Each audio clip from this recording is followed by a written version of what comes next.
I feel great. Because yesterday I had a 3-hour dentist appointment. And they had to disinfect the root canal for 3 hours. And now I feel so much better with being on some painkillers. And taking some painkiller. And you know, the infection was really hurting me. I didn't know it was an infection until I got there. But I knew it was hurting me.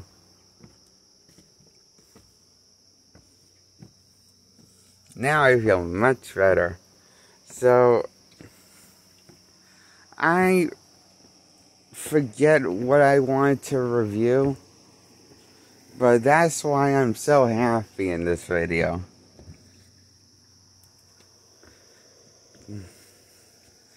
So, I'm reviewing Man of Steel, and I give it a 10 out of 10. Man of Steel, the first outing as was Henry Cavill's Superman.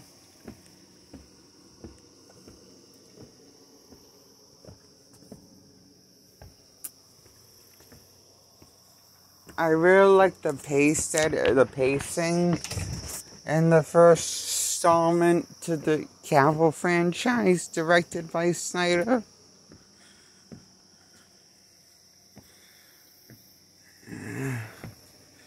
The first one was very, lots of fun and good introduction to Superman.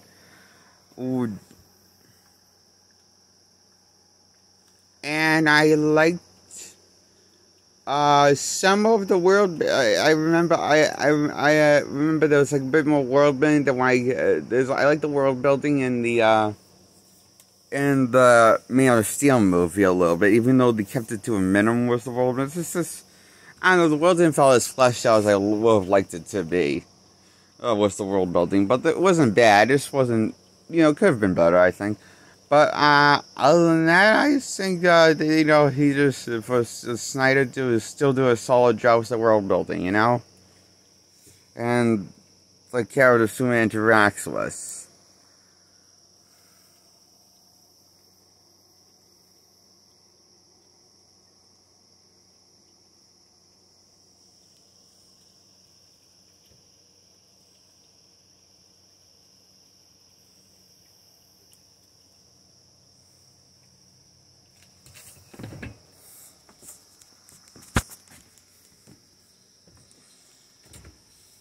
And I like Cavill's take on Superman. And I like Cavill's take on Superman, like the same. I like his take on Superman. I was really impressed with. I like his take on Superman a lot. In this movie, so I also like the soundtrack. I own the soundtrack, the CD soundtrack of this movie, and I love the music in this movie. The score, the music in this movie is really cool and fun to listen to, and epic.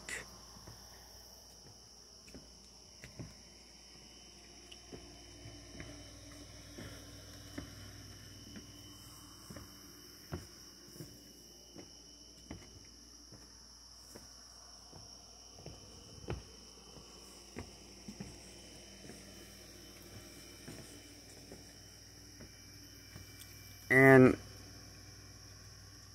now, I give that a 10 out of 10 Man of Steel. I give Batman v Superman Dawn of Justice the Ultimate Cut theatrical PG-13 cut. That is the theatrical cut. And the R-rated Ultimate Cut. I give both a 9 out of 10. Both the theatrical and Ultimate Edition. as well gets a 9 out of 10. Because, while I did enjoy the movie and all, I just wish Batman didn't got more screen time than Superman. I don't know, I felt like Superman's presence, considering this is the second time, his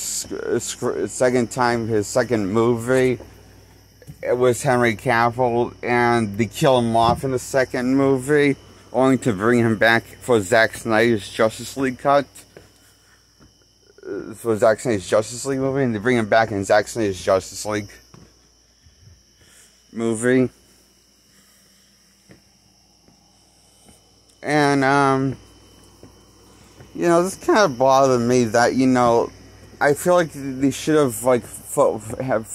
focused more time on Superman before killing him off, than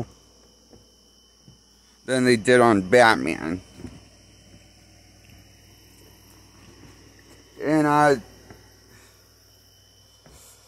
which is, I'm not going to act like I understand that.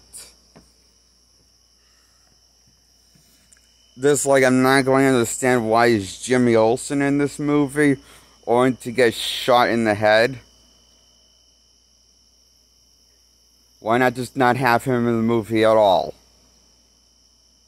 It makes more sense to do it that way.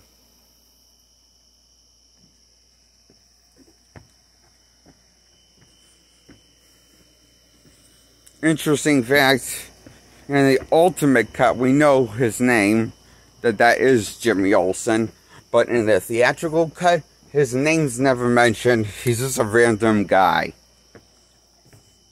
But we all assumed that was Jimmy Olsen. And the public was honestly, ironically right. Guessed right for once.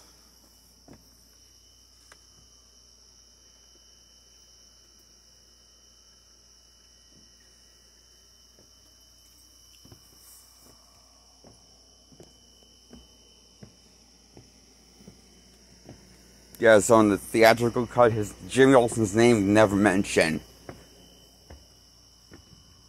We don't find out he's Jimmy Olsen unless you see the unrated version of the movie, the R-rated cut.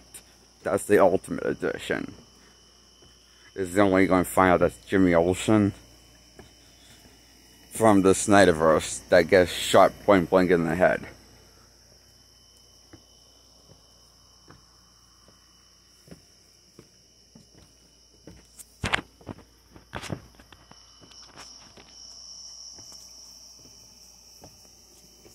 And I don't understand the Jolly Ranchers gag. What is with Snyder and Cherry Jolly Ranchers?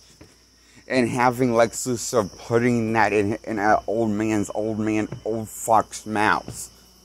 That's this weird business guy that wants to make a deal with Lex. A business deal. And Lex puts a Cherry Jolly Rancher in his mouth. Like the gayest shit ever.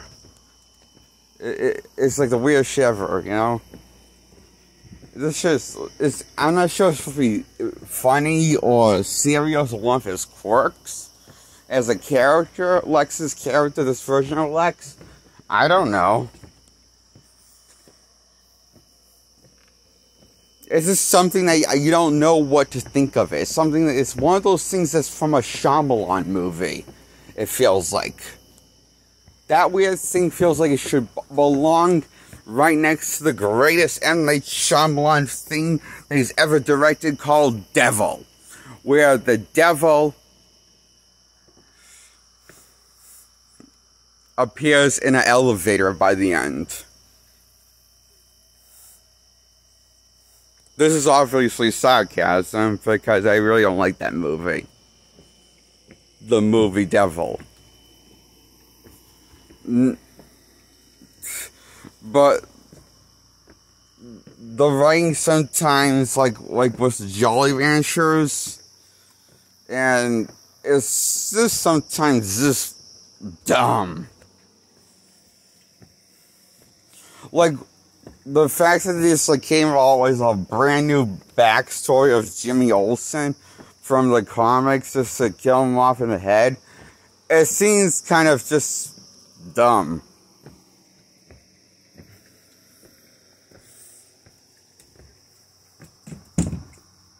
Like, that just seems like, okay, that's like, okay, this is a movie meant to just, create memes. That's what it comes across as. Sometimes. You know, to create jokes. Which is kind of different vibe than what I got from Man of Steel.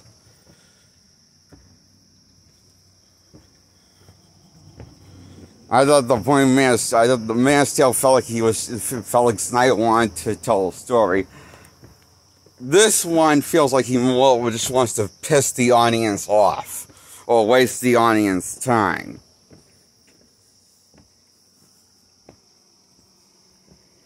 Or just wear the audience out, just get some reaction out of the audience, and thinks that's their accomplishment.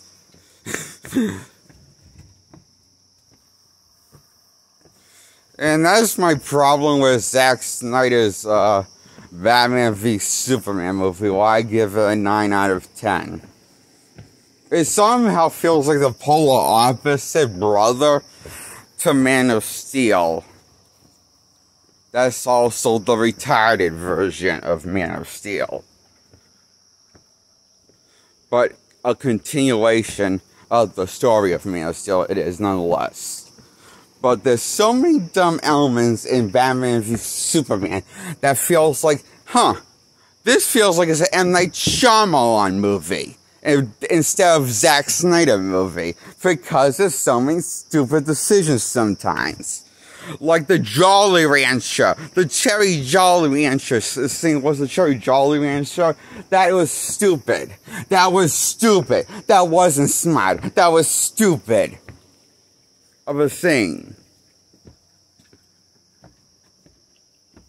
And there's a lot of elements like that makes me kind of almost cringe, or gang to cringe, or confused, or sometimes for first viewings it can be a little cringe.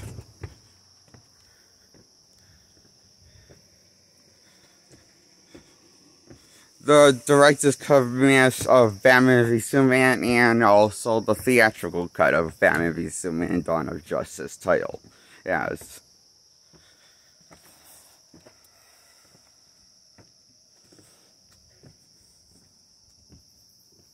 And that's why I give it a 9 out of 10.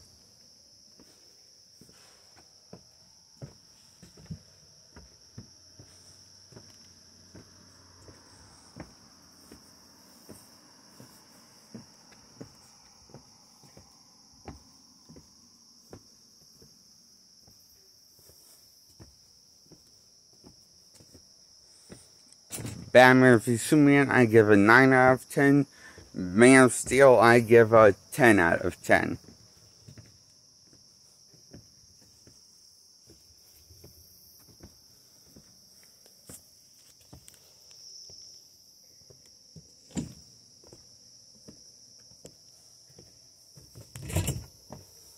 But I still love the movie Man of Steel and Batman v Superman Dawn of Justice movies. Even though one's not as good as the other, obviously. And that's Batman v Superman. It's not as good as Man of Steel.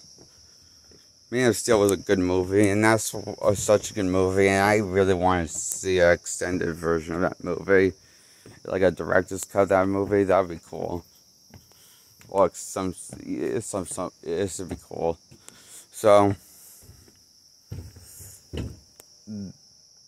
that's my review on Man of Steel and Batman v Superman Dawn of Justice.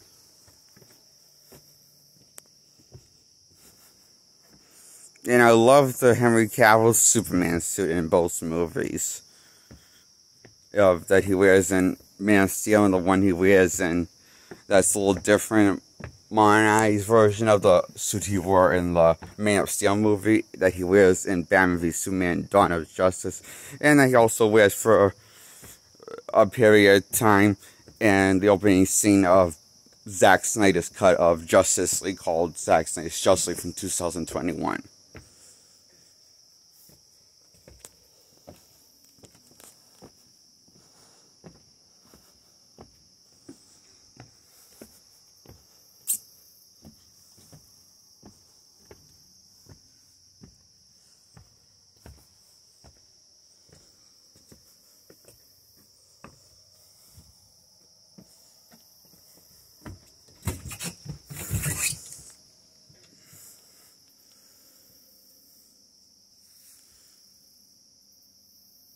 And that's my review on Batman v Superman, Zack Snyder's run on his Superman. His first two Superman outings with Henry Cavill as Superman. That's my review.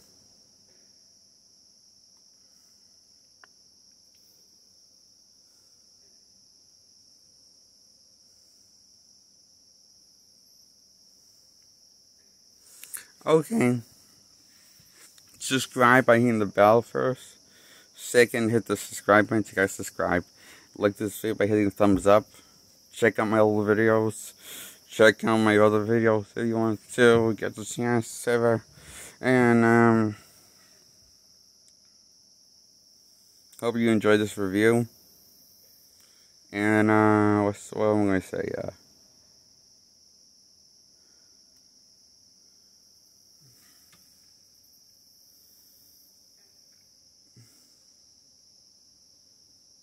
Share my content with those who know how to share me.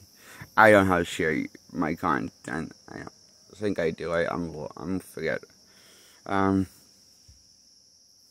So share my content. Those who know how to share my content, or share my channels. Those who think might like it, my content.